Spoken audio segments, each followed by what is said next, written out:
vous allez assister au Trial Indoor International de Fréjus. Alors, quelques éléments pour que vous soyez complètement dans le bain.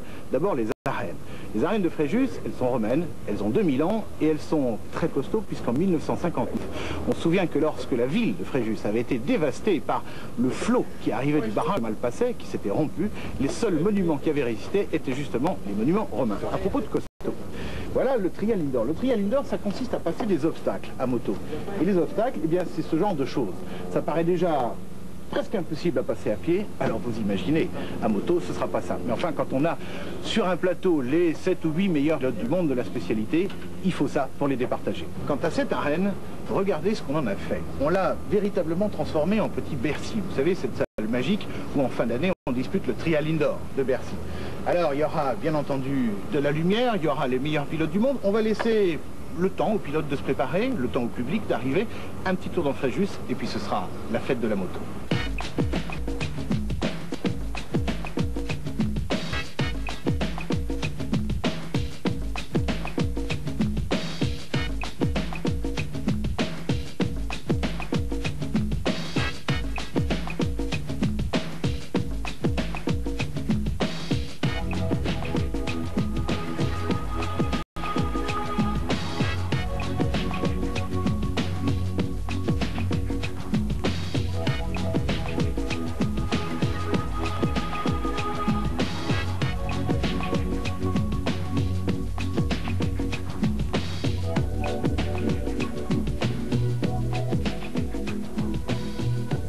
Nous souhaitons en fait que des sports aussi maîtrisés que le trial, qui demandent une grande qualité, une grande performance humaine, puissent avoir droit d'asile dans les arènes. Nous allons faire cette expérience, et puis si elle est positive, bien entendu, nous la poursuivrons. Un trial international digne de ce nom se doit de recevoir les plus grands spécialistes. À Fréjus, parmi les 8 pilotes, il y avait les 2 champions du monde en exercice. Thierry Michaud est français, à son actif 3 titres mondiaux. Thierry Michaud qui rejoint sa sœur. Et où ce ne sera pas facile. Aussi Thierry Michaud, bienvenue et bonne chance. Jordi Tarrés est espagnol, et encore 3 titres mondiaux sur la piste. Bref, les organisateurs n'ont pas fait les choses à moitié. Pour Jean Blanc, Philippe Rive et la ville de Fréjus, la première manche était gagnée. Restait la course. Ça, c'était l'affaire des pilotes. Eux non plus n'ont pas raté de rendez-vous. Surtout qu'il y avait quelques idées nouvelles et sympas. Chaque pilote a une marraine. Elle porte ses couleurs, son nom, ses espoirs et ses désespoirs. À chaque passage, elle montre au public les points du pilote. En trial, quand on est bon, on est à 0. L'échec, la plus grosse pénalité, c'est le 5. Le jeune régional Nictou y a eu droit. Or, dans une compétition d'un tel niveau, un échec coûte cher. Pour avoir le droit de participer à la finale, il faut faire le premier tour de qualification dans les 4 premiers. Manifestement, Amos Bilbao n'ira pas en finale. Thierry Michaud se remet à peine d'un double accident. La technique est là, le métier aussi. Mais en trial, et encore plus sur les zones artificielles du Trial Indoor, le moral doit être infaillible. Psychologiquement, Michaud n'a pas encore tout récupéré. Il n'ira pas en finale.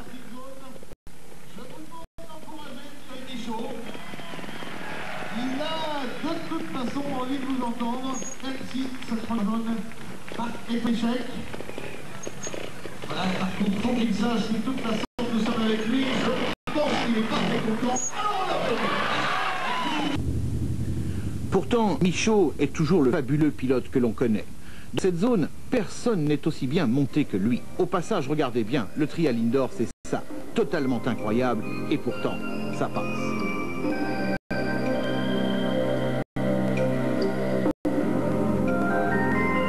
Bye bye Michaud, à la prochaine.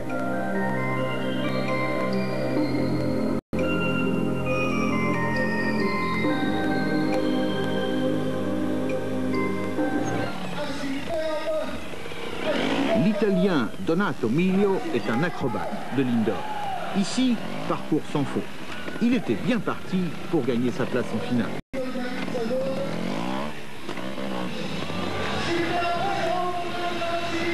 Et puis, dans cette zone dite parallèle, tout s'écroule. Miglio n'ira pas en finale.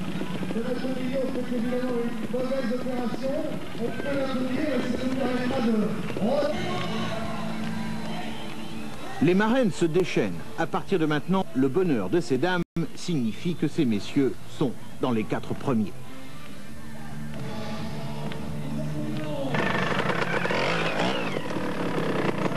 Tom Mull, Avala et Finlandais. Les arbres, ça le connaît. Il ira donc en finale.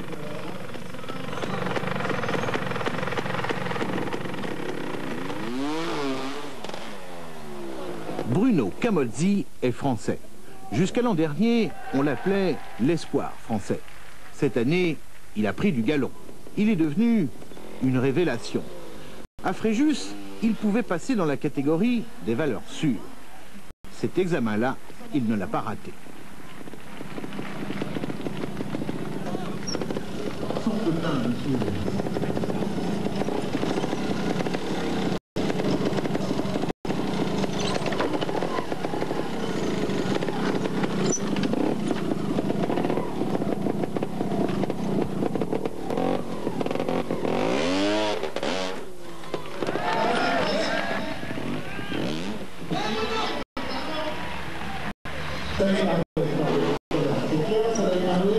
Dans cette zone numéro 4, absolument infernale, Bruno Camozzi sera impérial. Il finit en 2e position. Il ira donc, lui aussi, en finale.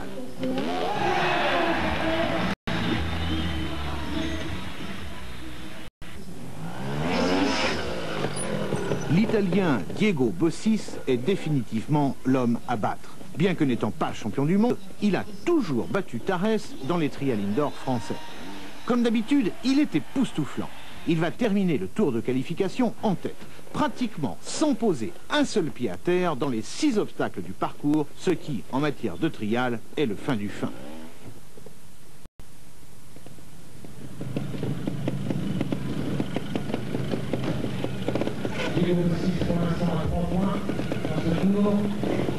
Diego Bossis est un garçon qui ne fait pas de cadeaux. En revanche, il fait des miracles.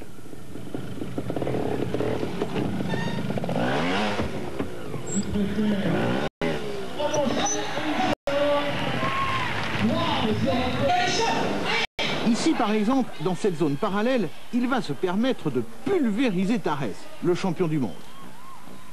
Justement, Tarès, parlons-en. Voilà comment on devient champion du monde.